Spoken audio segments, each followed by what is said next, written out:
हाँ, गूगल के हिसाब से मैंने शॉर्ट फ़िल्म्स की थी। This was my first feature film. तो आपको कैसे ऑफर हुई है? क्योंकि यामी से मैंने ये बात पूछी, सेम विद यू, आपकी इमेज भी एकदम है ना, ब्यूटीफुल जोधा।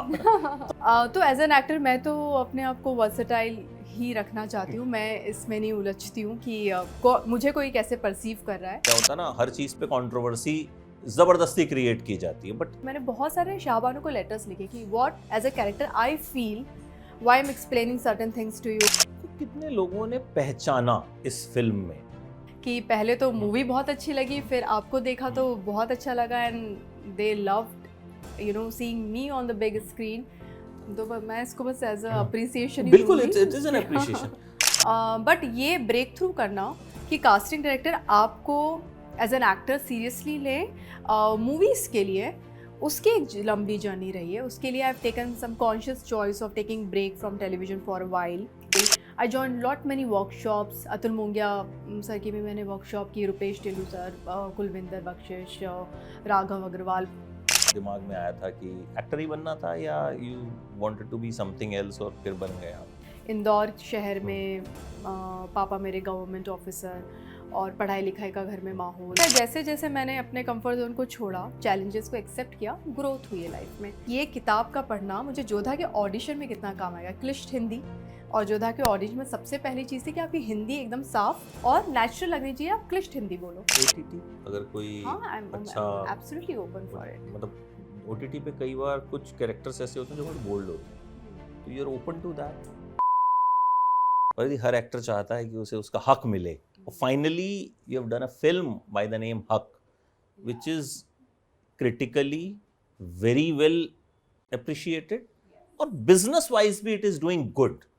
सो एक तरह से, हालांकि गूगल के हिसाब से आपने 2 फिल्में पहले और की हैं, उनमें शायद छोटे छोटे से रोल रहे होंगे, but this is like something जो पहला बिग स्क्रीन बड़ा एक्सपीरियंस रहा।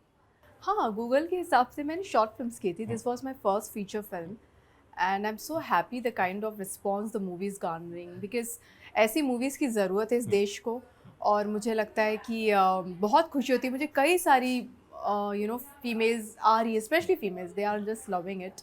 और वो मुझे आकर काफ़ी कह रही, कई टाइम बाद ऐसी मूवी थिएटर में देखने को मिली है जिससे हमने बहुत कनेक्ट किया है, बहुत रिलेटेबल फील किया है। तो आपको कैसे ऑफर हुई है? क्योंकि यामी से मैंने ये बात पूछी क्योंकि यामी की भी जो एक इमेज है, लाइक वेरी ब्यूटीफुल, ठीक है, और ये बहुत हार्ड हिटिंग कैरेक्टर है। सेम विद यू, आपकी इमेज भी एकदम है ना, वेरी ब्यूटीफुल जोधा। तो देन इस तरह का कैरेक्टर, तो how it was approached and how you thought कि मैं इस तरह का कैरेक्टर जो है मैं कर लूंगी? नहीं, Jodha was also a warrior if you warrior, लेकिन वो कहीं ना कहीं ना, हाँ। वो बहुत ही वैसा वॉरियर था। बहुत उसकी खूबसूरती में आप सबसे पहले स्टक हो जाते हो, बाकी चीजें सेकेंडरी आती हैं। तो एज एन एक्टर मैं तो अपने आप को वर्सेटाइल ही रखना चाहती हूँ। मैं इसमें नहीं उलझती हूँ कि मुझे कोई कैसे परसीव कर रहा है। तो उसी अप्रोच से ऑडिशन आया था मेरे पास and I really wanted to be very authentic in the audition. और मैंने उसका काफ़ी अच्छे से प्रिपरेशन किया था। तो प्रिपरेशन में तब उसमें सीन ऐसा था कि somewhere my character Iram, she is kind of representing the common women of society who succumb to the societal condition and patriarchal mindset। तो वो सीन जो था मैं शाहबानू को समझा रही हूँ कि मत झमेले में पड़, मान जा। तो उस तरह की मेरी बातें थी। बट उसे ऑथेंटिकली परफॉर्म करने के लिए हम एक्टर्स बहुत तरह तरह की पद्धतियाँ अपनाते हैं। तो somehow I just felt I should start writing letters. मतलब अपने प्रिपरेशन में मैंने 3 दिन का टाइम मांगा था। शिवम गुप्ता कास्टिंग डायरेक्टर जो थे, का थोड़ा सा मुझे टाइम दे दो प्रिपरेशन के लिए। और मैंने बहुत सारे शाहबानों को लेटर्स लिखे कि what as a character I feel why I am explaining certain things to you. मुझे क्या लगता है, क्या सही है, क्या गलत है, ज़माने भर की चीज़ें। और वो करते करते उस प्रेपरेशन में बस I just got the flow and when I gave the audition really connected well with it. तो सुपन वर्मा को बहुत अच्छा लगा मेरा audition and then finally I got the role. तो उसके बाद जब इस तरह की अप्रिशिएशन मिलती है, क्योंकि ये फिल्म एक ऐसी फिल्म रही जो मुझे ऐसा लगता है ना, एक मूवमेंट बन जाती हैं कुछ चीज़ें। मतलब इट इज़ बियॉन्ड रिलीजन। कुछ आजकल क्या होता है ना, हर चीज़ पे कंट्रोवर्सी ज़बरदस्ती क्रिएट की जाती है, बट ये एक ऐसी फिल्म रही जिस पे कोई कंट्रोवर्सी नहीं हुई, जिस पे मतलब बियॉन्ड रिलीजन लोगों ने ये बात की कि भाई ये एक औरत के हक की कहानी है। तो आपको किस तरह से इसकी सक्सेस को आपने किस तरह से देखा? हाँ, ये थॉट प्रोसेस सबका बहुत क्लियर था फ्रॉम डे वन। जो मेकर्स हैं, सारा कास्ट क्रू, उनके दिमाग में क्लियर था ये कहानी एक औरत की है जो अपनी अपनी हक के लिए खड़ी हुई है, जो लड़ाई में सारे पैरामीटर्स ऑफ दिख रहे हैं हमें, रिलीजन दिख रहा है, ज़माने भर की चीज़ें दिख रही हैं, बट जो इंटेंशन था, जो मोटिव था, वो बहुत क्लियर था कि एक फ़ीमेल अपनी वॉइस रेस करती है एकदम पेट्रियार्कल माइंडसेट वाली सोसाइटी में, और वो कैसे स्टैंड लेती है खुद के लिए, खुद के हक के लिए। तो ये बहुत क्लैरिटी थी, इसलिए वो इंटेंशन बहुत प्योर था और वही सर्कुलेट हुआ। आई थिंक उसी चीज़ को ऑडियंस ने भी रिसीव किया, इसलिए वो किसी भी तरह की पॉलिटिकल उस सब चीज़ों में नहीं फंसी। आपको कितने लोगों ने पहचाना इस फिल्म में? मतलब जो आपको जानते थे, जिनको आपने नहीं बताया था कि मैं ये फिल्म कर रही हूँ, कोई ऐसे थे जिन्होंने नहीं पहचाना, जिसको बाद में आपने बोला कि अरे मैं भी उस फिल्म में थी? नहीं नहीं, एक्चुअली काफ़ी लोगों ने पहचाना, मुझे बहुत सारे मैसेजेस आए कि पहले तो मूवी बहुत अच्छी लगी, फिर आपको देखा तो बहुत अच्छा लगा, and they loved seeing me on the big screen. तो पहचान तो सब गए थे। नहीं मतलब मुझे थोड़ा सा आपका लुक उसमें ऐसा लगा कि मतलब जैसे हम आपको देखते आए हैं, तो थोड़ा सा उतना इजी नहीं था अच्छा, पहचानना। ऐसा अच्छी बात है हाँ, एक एक्टर को। बहुत अच्छी बात है, बिल्कुल ही। हाँ। मतलब एक आध तो एक्टर हैं, उनसे मैं हर बार पूछता हूँ कि इस फिल्म में आपका क्या कैरेक्टर है।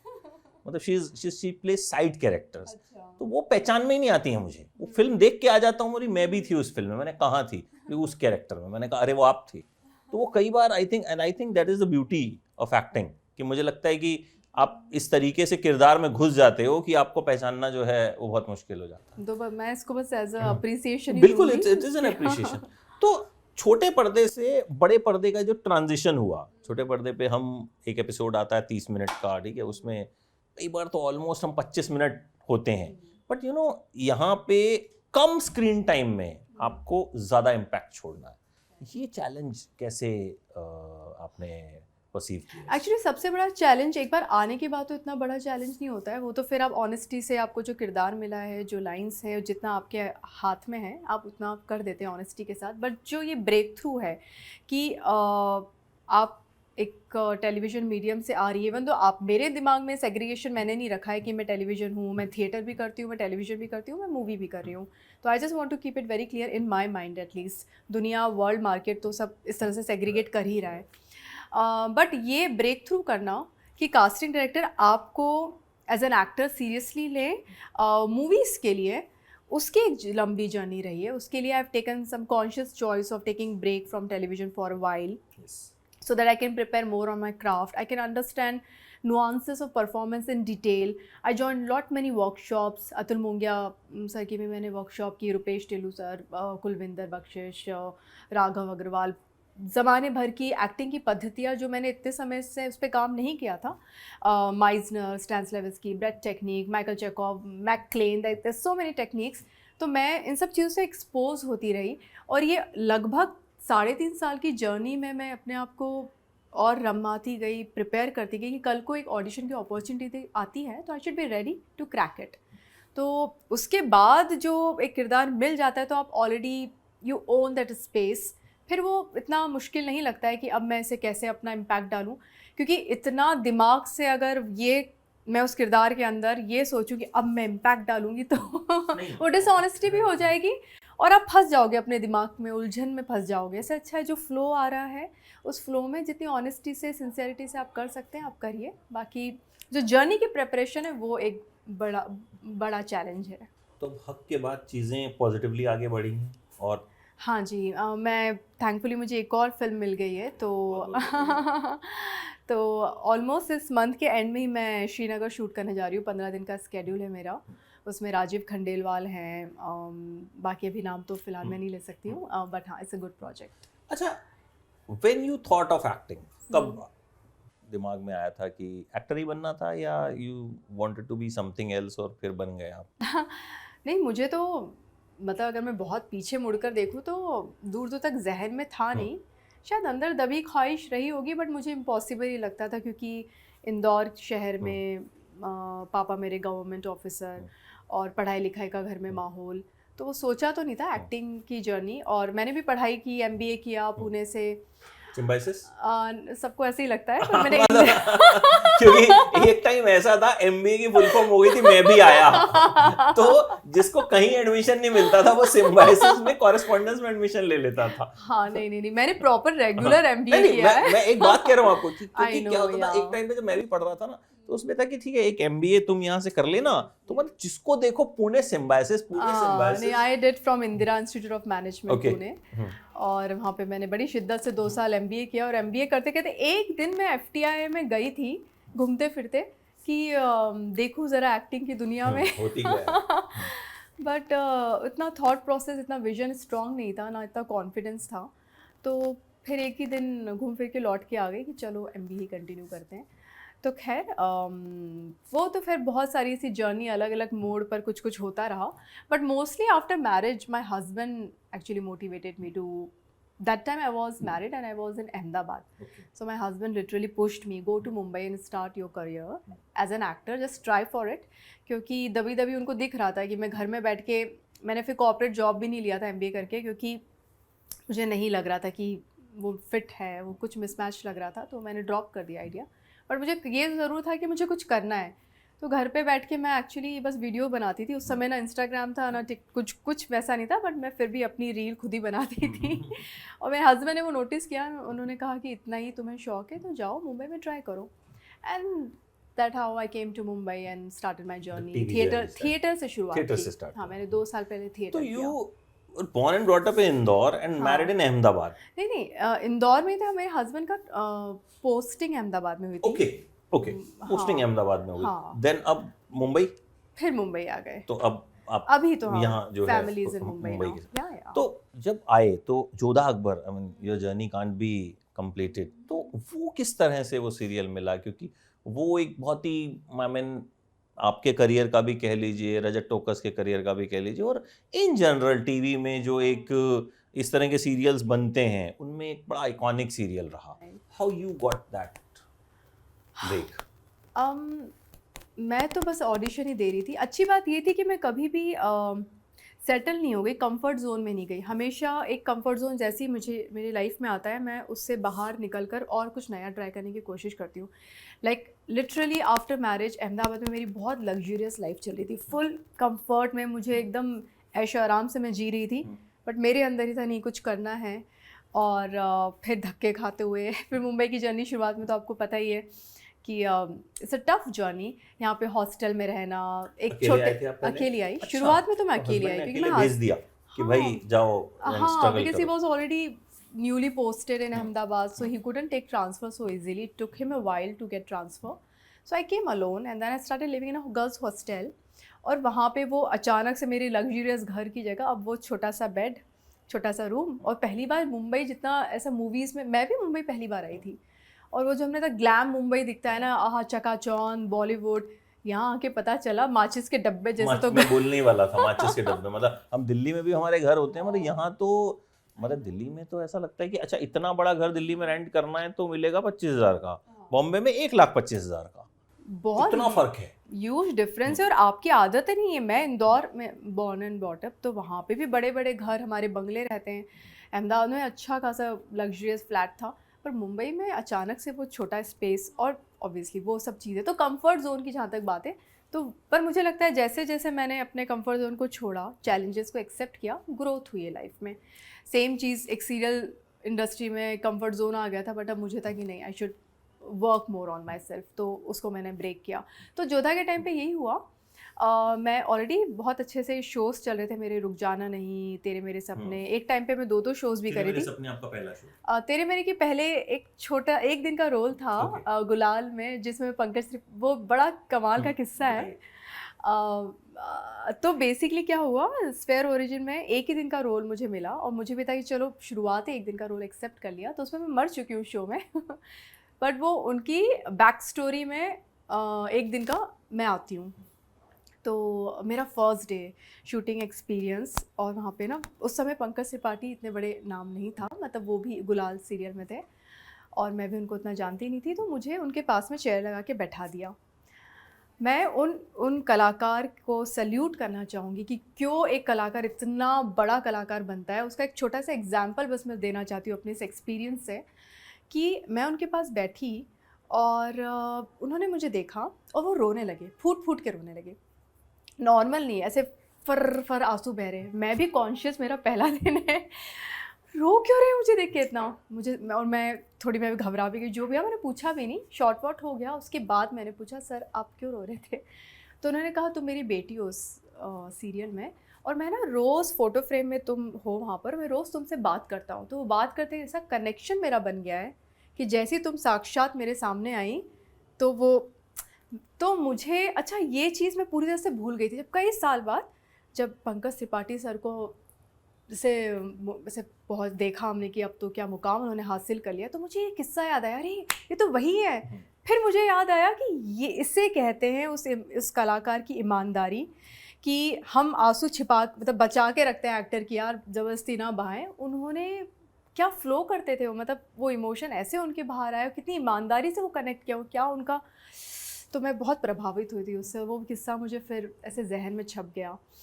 तो हाँ, बार बार मैं घूम के वही आ रही हूँ। तो ये सारे शोज़ मेरे चल रहे थे, रुक जाना नहीं वगैरह, और तेरे मेरे सपने, उसी दौरान लगातार back to back character roles करती जा रही थी मैं। बट मैं फिर मुझे ऐसा लग रहा था कि मैं और अपने आप को ना तैयार, शायद यूनिवर्स भी आपको तैयार कराता है।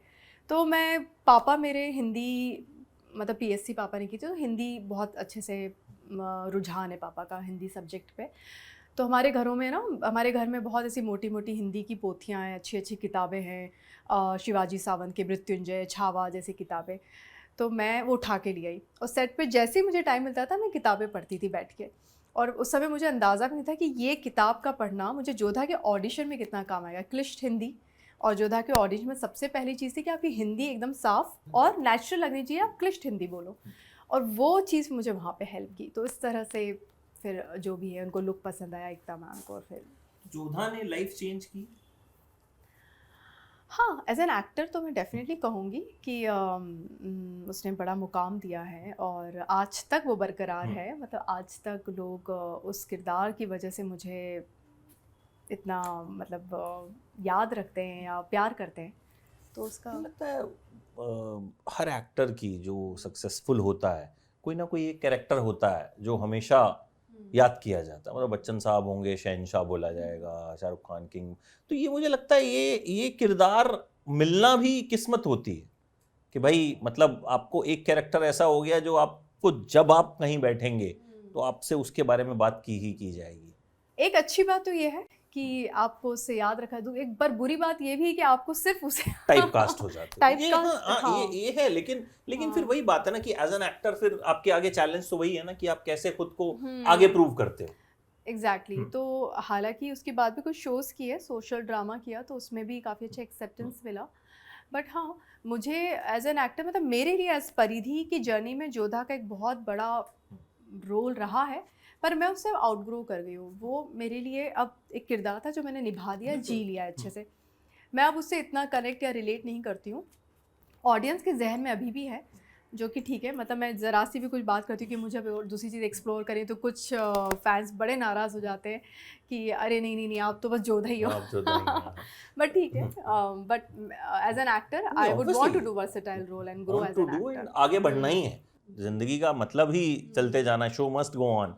तो जोधा जब सीरियल खत्म हो गया उसके बाद करियर में किस तरह की मुश्किलात आई? जोधा के बाद तो मैंने ब्रेक लिया था फिर से, क्योंकि that I wanted to grow my family. तो वो मदरहुड की एक जर्नी रही मेरी, तो वो ब्रेक लिया मैंने। और मैंने ना बहुत ऐसा कैलकुलेट कभी किया ही नहीं लाइफ में कि काफ़ी हद तक मैं सरेंडर और फ्लो में ही रहती हूँ कि जो यूनिवर्स चाह रहा है वो हो रहा है। इतना प्लान्ड और वैसा मैंने कभी अपने आप, मतलब वो मेरा रवैया भी नहीं रहा है ज़िंदगी को जीने का भी। थोड़ा ईज़ में ही रहती हूँ मैं कि ठीक है अपने कर्म करते रहो, बाकी जो भी है यूनिवर्स विल टेक केयर। तो ठीक है, उसके बाद जैसे ही मैंने डिसाइड किया कि I am ready to work again, तो मुझे फिर अच्छे कुछ शोज़ मिल गए, पटियाला बेब्स मिला। मैंने फिर उसके बाद और भी शोज़ किए। लास्ट शो मेरा चीकू की मम्मी था, और फिर मैंने वापस एक कॉन्शियस चॉइस लिया कि फिर से ब्रेक लेते हैं, अब मुझे और भी होराइज़न अपना ब्रॉडन करना है। तो फिर अब ये मूवी की जर्नी शुरू हुई है। तो अब टीवी की तरफ वापस लौटने का इरादा नहीं है अब?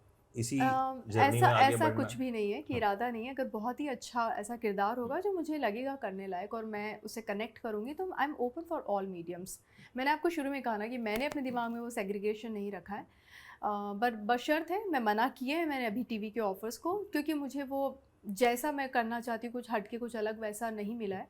तो फिर आई एम वेटिंग, और मीनवाइल एक्सप्लोरेशन तो चल ही रहा है। ओटीटी अगर कोई हाँ, आई एम अच्छा एब्सोल्युटली ओपन फॉर इट। मतलब ओटीटी पे कई बार कुछ कैरेक्टर्स ऐसे होते हैं जो बहुत बोल्ड होते हैं, तो you are open to that कि अगर कैरेक्टर अच्छा है तो देखेंगे, अभी मैंने सोचा अभी नहीं इस ऐसा बारे में। सोचा नहीं, बट एटलीस्ट ऐसा नहीं है कि ये नहीं करना है। नहीं, लिमिटेशंस तो है, ऐसा नहीं है कि मैं मतलब I am open for everything, but जब वो सिचुएशन आएगी तब मैं उस समय डिसाइड करूँगी। अच्छा, अब एज एन एक्टर, अभी जैसे हम बात कर रहे थे इसके पहले कि बड़ी सारी आप फिल्में भी देखते हो, बड़े सारे मास्टर क्लासेस भी अटेंड करते हो, और मुझे लगता है that grows you as an actor, कि आप जब एक्सपीरियंसेस सुनते हो बड़े बड़े डायरेक्टर्स के या ऐसे लोगों के जिन्होंने बहुत अच्छा सिनेमा बनाया है, तो कहीं ना कहीं आपको समझ में आता है कि भाई दुनिया में क्या काम चल रहा है। तो आप किस तरह का कंटेंट खुद कंज्यूम करते हो? क्या कुछ आपकी जो, जैसे अभी you been to yellow stone film festival, हम अभी जिक्र कर रहे थे, बड़ी सारी, आपने मुझे एक फिल्म अभी बता दी, पी फॉर पेपराजी, जो I am very excited to watch also. मुझे इतना अच्छा लगा, और मैं एक्चुअली वो सारे पेपराजी वाले हमारे जो कैमरामैन बिहाइंड द कैमरा सारी टीम होती है, तो वो देख, और उन्हीं के साथ बैठ के हमने कल फिल्म देखी है येलो स्टोन फिल्म फेस्टिवल में। इतना अच्छा लगा, वो लोग इतने एक्साइटेड थे अपने आप को क्या मेन किरदार मनोज yes. को देखकर। मनोज स्टिल वाला। हाँ, तो वो बहुत अच्छा एक्सपीरियंस था, और मैं तो बिल्कुल मामी फिल्म फेस्टिवल नहीं छोड़ती हूँ। इस साल नहीं हो रहा है, मैं बहुत डिसअपॉइंट हुई कि why this film festival is not happening. उसी मामी देखते देखते मैंने मूवी भी अब सब्सक्राइब कर लिया है कि इस तरह की इंटरनेशनल सिनेमा देखने को मिले। I consume all kind of cinema. मेरा मतलब मुझे ना इंटेलेक्चुअल मूवीज़ भी पसंद है, बहुत ज़्यादा नहीं जो मुझे समझ आ जाए वैसी। और मुझे राजू हिरानी वाली फिल्में जोन बहुत पसंद है। यहाँ पे ना कॉमेडी के साथ साथ मैसेज, मुन्ना भाई, थ्री इडियट्स, हाँ, मतलब मेरी बड़ी फेवरेट मूवीज़ में से एक है, क्योंकि वो मुझे ऐसा लगता है ना, मस्ती मस्ती में कोई ऐसी गहन बात कह दो तो ऑडियंस या आम जनता, या अगर मैं उसको और भी बड़े पैमाने में देखूँ, हमारा देश मस्ती मस्ती में एंटरटेनमेंट के साथ साथ एक मैसेज तो लेके जाए, जिससे शायद हम ह्यूमैनिटी में एक इजाफा हो जाए। कुछ ऐसा मेरा मतलब, मैं भी अभी हाल ही में मैंने लिखना भी शुरू किया है। अगर मैं लिखूंगी तो कुछ ऐसे ही लिखूंगी कि कुछ तो छुए दिल को, और कुछ तो बदलाव आए आपके अंदर, एक पॉजिटिव। साउथ सिनेमा भी कंज्यूम करते हैं? हाँ, मुझे बहुत बहुत पसंद है। मतलब जिस तरह का सिनेमा मलयालम इंडस्ट्री और ज़माने भर का साउथ सिनेमा बना रही है, क्या कमाल के कंटेंट है उनके। मतलब अभी हम टूरिस्ट फैमिली की तो बात कुछ ही कर रहे रिकमेंडेशन थे। परिधि की तरफ से? हाँ, definitely you should watch tourist family, what a film. एक पर्दा फिल्म है, मुझे बहुत ही ज़्यादा ये तो मैं भी देखने वाला हूँ। हाँ, ये आपने मुझे रिकमेंड की है, तो मैं भी ज़रूर देखूँगा। आई नो, मतलब उसका एक ऐसा मोमेंट आता है उस फिल्म में, कंडीशनिंग पर है, कि एक औरत है जिसको ना कंडीशन किया गया है बहुत टिपिकल पैट्रियार्कल माइंडसेट में, कि उसको पर्दा डालना है, ये सही है। उसके दिमाग में ये चीज़ मतलब सिर्फ पर्दा नहीं है, उसकी काफ़ी चीज़ें हैं, बट कहीं ना कहीं कि आप अपने आप को पर्दे में रखो, वो सही है एक औरत के लिए। और एकदम ऑपोजिट फीमेल है जो कि कहीं ना कहीं रिवॉल्व कर रही है टिपिकल पैट्रियार्कल माइंडसेट को। अब ये दोनों, एक ऐसा पड़ाव आता है मूवी का जब ये दोनों औरतें मिलती हैं, तो और इनकी मतलब एक कहना है ना कि एक मेल फीमेल नहीं, एक दो आइडियोलॉजीज़ की लव स्टोरी, कि कैसे ये दो औरतें एक एकदम कंडीशन माइंडसेट से आ रही है, एकदम लिबरेटेड माइंडसेट से आ रही है, इन दोनों का मिलना, और कैसे एक दूसरे को वो इन्फ्लुएंस करते, कैसे दोनों एक दूसरे के वर्ल्ड को समझते हैं, क्या कंटेंट बनाते हैं, क्या लिखते हैं, किस तरह की मूवीज। अच्छा, जैसे हम एज ए जर्नलिस्ट हम अलग अलग तरह का सिनेमा देखते हैं कि भाई कंपेयर करते हैं कि यहाँ कैसा बन रहा है, वहाँ कैसा बन रहा है, रिकमेंड भी करते हैं लोगों को। एज एन एक्टर आपको कितना फ़ायदा होता है जब आप डिफरेंट तरह की चीज़ें देखते हैं? बहुत, आपका होराइजन इतना ओपन ब्रॉड होता है, इतना आपके अंदर इंसाइट्स आते हैं। अभी मैंने एक मूवी देखी थी, मार्चिंग इन द डार्क। मैंने, आप ये भी ज़रूर देखिएगा, ये एक डॉक्यूमेंट्री है बेसिकली। तो मैं वही कह रही हूँ ना, एज एन एक्टर मुझे आज तक सबसे ज़्यादा इंस्पायर किसी ने किया तो वो एक फार्मर है, उस डॉक्यूमेंट्री की, संजीवनी नाम है उनका। और उनकी ये स्टोरी बेसिकली इस चीज़ पर है कि जो फार्मर्स सुसाइड कमिट कर लेते हैं वो तो चले जाते हैं, उसके बाद जो औरतें हैं अब जो घर संभाल रही हैं, वो कैसे अपने परिवार को अब आगे बढ़ा रही हैं, कैसे वो घर को संभाल रही है, कैसे उनका खुद के छोटे छोटे सपनों को पूरा कर रही है, और जो विडो वाला एक अगेन जो माइंडसेट है उससे कैसे वो फाइट कर रही हैं, और तो संजीवनी पढ़ना भी चाहती हैं। तो इतनी कमाल की वो स्टोरी है, डॉक्यूमेंट्री है। और किंगशुक सर्जन करके एक डायरेक्टर हैं, उन्होंने बनाई है। आई थिंक वो हांगकांग, जापान और भोपाल में भी वो रहते हैं, ऐसा कुछ मैंने पढ़ा था उनके बारे में। तो मैं इतनी इंस्पायर हुई, मैंने कहा इतना हम आजकल क्राफ्ट पे काम करें, इंटरनल एक्टिंग, और है ना कि वो एक्टिंग दिखे नहीं, बस अंदर आपके आँखों। नवाज़ का एक इंटरव्यू मैंने सुना था कि आजकल अब इस लेवल पे एक्टिंग को हम डिस्कवर कर रहे हैं कि वो आँखों में भी ना दिखे, वो अंदर ही अंदर इतना इंटरनल। जब मैंने ये डॉक्यूमेंट्री देखी, संजीवनी को देखा, वो तो परफॉर्म नहीं कर रही थी, वो तो जी रही थी मोमेंट, और वो डायरेक्टर कैप्चर कर रहे थे। पर मुझे यही तो है जो मैं अचीव करना है। तो एक फार्मर ने मुझे इतना इंस्पायर किया एज एन एक्टर। तो ये कई बार ऐसा नहीं होता, मतलब ऐसी आपसे बात करते हुए मेरे दिमाग में आया कि लेट्स सपोज हम आप बड़ी तरह का सिनेमा देख रहे हो, अब हम तो जर्नलिस्ट हैं, हमको तो कोई एक्टिंग तो करनी नहीं है जाके। तो जब मान लो आपने 25 तरह की फिल्में देख ली जिनमें कोई इंसान पुलिस वाला बना है, फिर आपको एक पुलिस वाले का किरदार ऑफर होता है, तो वो रेफरेंस दिमाग में नहीं रह जाता, मतलब उसको निकालना, क्योंकि आप मतलब यू आर, मतलब मैं जो समझ पा रहा हूँ कि आप बहुत बड़े मूवी बफ हो, मतलब बड़े दिन बाद मुझे कोई ऐसा बंदा मिला है जिसने मतलब बड़ी सारी फिल्में बता रहा है मुझे। तो वो नहीं होता कि रेफरेंस दिमाग में रह जाता है कि यार कहीं ऐसा तो नहीं हो जाएगा या वैसा तो नहीं, क्योंकि कुछ किरदार छप जाते हैं दिमाग में। वो एज एन एक्टर, मतलब मैं आपसे जानना चाहूँगा, मुझे इस बात की कोई नॉलेज नहीं है because I am not an actor, आप बताओ कि मतलब ऐसा होता है? नहीं, मुझे लगता है कि इसके बड़े सारे पहलू हैं। एक तो ये पहलू है कि ये तो बिल्कुल नहीं होना चाहिए कि आप, नहीं होना तो नहीं चाहिए, ठीक है। तो ये तो एक चैलेंज रहता है कि आप इंस्पायर हो सकते हैं। आप, जब मैंने जोधा भी किया था, उसका भी इंस्पिरेशन बहुत सारे ऐश्वर्या के पहले मुगले आजम में भी हमने देखा हुआ था।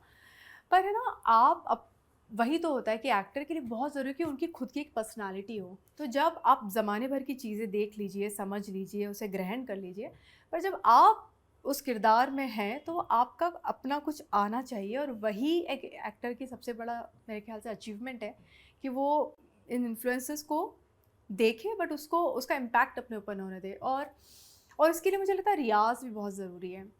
इसलिए एज एन एक्टर मैं बहुत रियाज भी करती हूँ। मतलब हमारे थैंकफुली मुंबई में ऐसी अपॉर्चुनिटीज़ है, ऐसे artist collective Atul Mungiya sir का है, रुपेश टिलू सर के, ऐसे स्पेसेस हैं जहाँ पे आप हर वीक या हफ्ते में 2 बार जाकर वहाँ पे आप रियाज़ करिए एक्टिंग पे। और ये जो सारी चीज़ें हैं ना, जो बार बार आप इन्फ्लुएंस हो जाते हैं, फिर कई बार आप वो मैनरिज्म आने लगता है आपके अंदर, उसी को हटाना और आपके अंदर का जो रियल इम्पल्स है उसको कैच करना, इसमें रियाज भी लगता है। और इसमें बहुत थॉट प्रोसेस क्लियर होना चाहिए कि मेरे परफॉर्मेंस में इन्फ्लुएंस नहीं, मेरा खुद का कुछ सच्चापन होना चाहिए।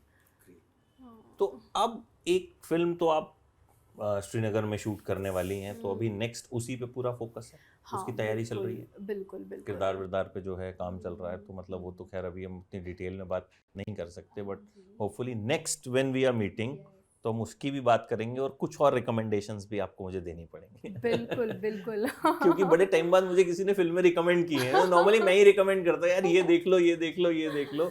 सो thank you so much, it was so lovely talking to you. And एक बहुत ही अलग टेंजेंट पे बात हुई, फिल्मों की, क्राफ्ट की, जो कि थोड़ी कम होती है कई बार। Thank God.